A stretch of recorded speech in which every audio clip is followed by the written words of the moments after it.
Montaidh agus Trèan na Taibhs.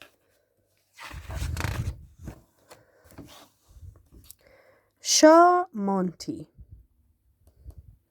Sé ullmhaist mór Taibhs a hain. Seo tofií a charad. Ha tofií luach. Ún le chaith Montaidh agus tofií gan dhéal. Chaith iad I Trèan na Taibhs agus bheith an teagal iad Montaidh.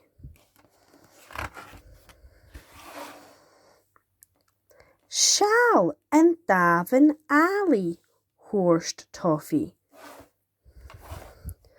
Caite thuairt Montaidh.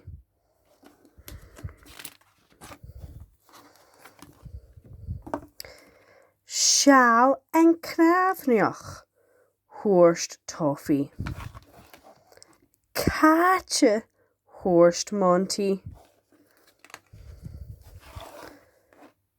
Seall an tullmhaist mór thuairt tofií. Caite thuairt Montaidh. Ha stú hain a hain thuairt tofií.